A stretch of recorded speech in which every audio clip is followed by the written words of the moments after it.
16 सितंबर 2025 extended due date था income tax return file करने का। यदि आपने इनकम टैक्स रिटर्न उस डेट तक फाइल कर दी हो तो अच्छी बात है।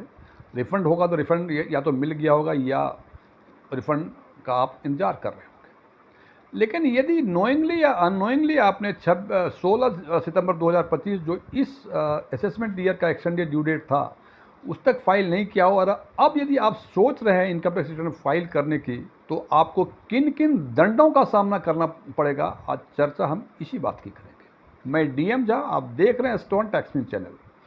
यदि इस वीडियो से आपको कोई नई जानकारी मिली हो या ये वीडियो आपको अच्छा लगा हो तो इसको शेयर करें, इसको लाइक करें, कमेंट बॉक्स में जाके यस लिखें। और यदि आपको लगा है कि इसमें ऐसी कोई जानकारी नहीं है जो आपको पहले से पता नहीं थी या ये वीडियो ही आपको पसंद नहीं आया हो, आप कमेंट बॉक्स में जाके नो लिखें।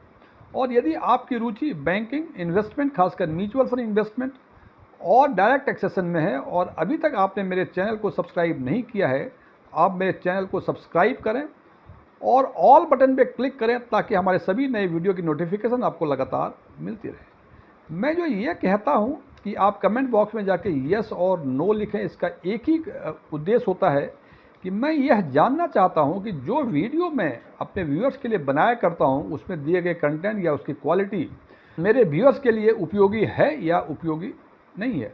और इस वीडियो के बावजूद यदि आपको लगता है कुछ क्वेरीज आपको रह गई हैं तो आप कमेंट बॉक्स में जाके क्वेरीज पूछ सकते हैं और मैं कोशिश करूंगा कि जल्द से जल्द आपके क्वेरीज का जवाब दे सकूं। जैसा कि मैंने पहले चर्चा की कि ड्यू डेट या एक्सटेंडेड ड्यू डेट, हालांकि इस बार जैसे बताया हमने कि 16 सितंबर 2025 एक्सटेंडेड ड्यू डेट था। सामान्य तौर पे इनकम टैक्स रिटर्न फाइल करने की ड्यू डेट 31 जुलाई हुआ करती है।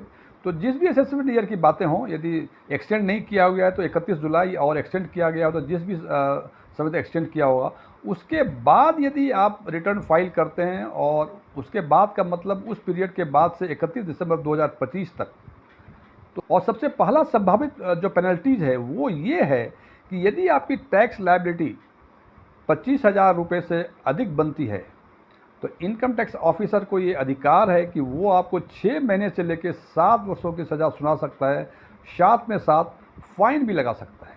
तो जनाब, आपको टैक्स भी देना पड़ेगा, आपको फाइन भी देना पड़ेगा और हो सकता है कि यदि आपका प्रीवियस रिकॉर्ड कुछ ऐसा ही हो तो 7 वर्षों तक की सज़ा इनकम टैक्स डिपार्टमेंट आपको सुना सकती है। दूसरा है कि यदि आपकी टैक्स लायबिलिटी 25,000 रुपये से कम है तो ये सज़ा जो कि मैक्सिमम 7 वर्षों की थी वो 2 वर्षों की हो जाएगी और कम से कम सज़ा 3 महीने, यानी 3 महीने से 2 वर्षों के बीच कोई भी सज़ा सुना सकती है और साथ के साथ उसको फाइन भी देना पड़ेगा आपको इसके साथ ही।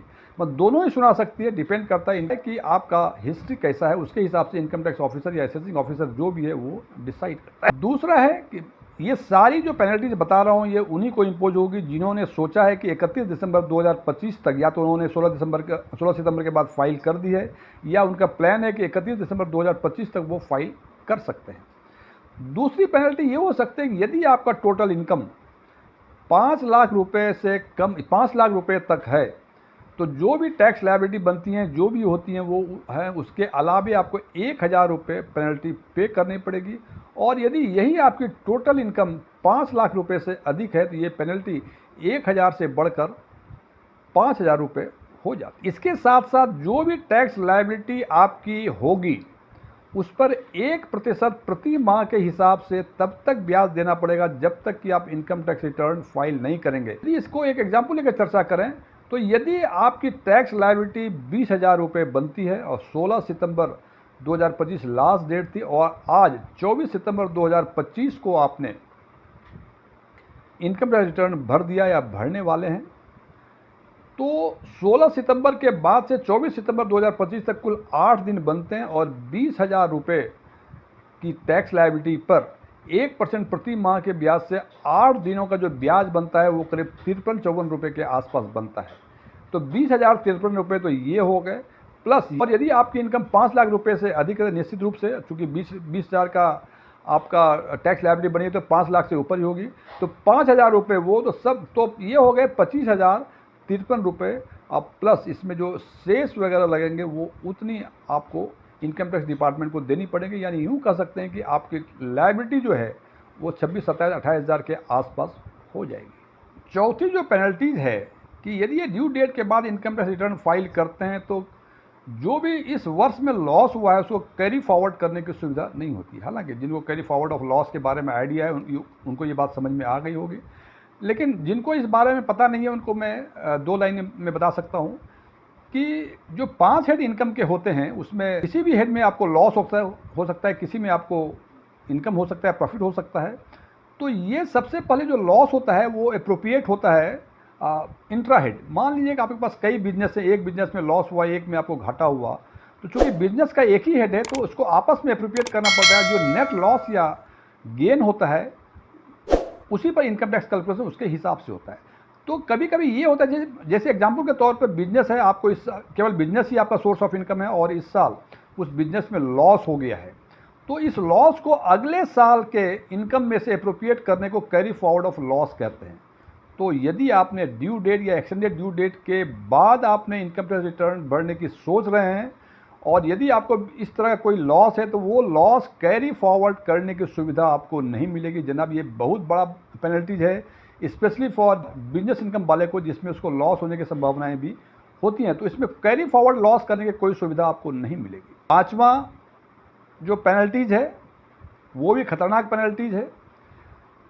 जैसा कि आप जानते हैं कि इस फाइनेंशियल ईयर से 2025-26 फाइनेंशियल ईयर से इनकम टैक्स डिपार्टमेंट ने या मिनिस्ट्री ऑफ फाइनेंस ने ये गाइडलाइंस इशू किए हैं कि डिफ़ॉल्ट जो रिजीम होंगे वो न्यू टैक्स रिजीम ही होंगे। इसका मतलब कि यदि आपने डिफ़ॉल्ट चेंज नहीं किया तो आप जो भी फाइल कर रहे हैं वो माना जाएगा कि न्यू टैक्स रिजीम में फाइल कर रहे हैं। हालांकि यदि आपने एक्सटेंडेड ड्यू डेट या ड्यू डेट के पहले इनकम टैक्स रिटर्न भरते हैं तो टैक्स पेयर को ये लिबर्टी है कि वो न्यू टैक्स रिजीम या ओल्ड टैक्स रिजीम अपनी सुविधा के हिसाब से ऑप्ट कर सकते हैं। लेकिन यदि ये एक्सटेंडेड ड्यू डेट या ड्यू डेट के बाद आप रिटर्न फाइल कर रहे हैं तो आपको मजबूरी में न्यू टैक्स रिजीम ही ऑप्ट करना पड़ेगा। आपको ये लिबर्टी नहीं होगी कि आप ओल्ड टैक्स रिजीम को ऑप्ट करें।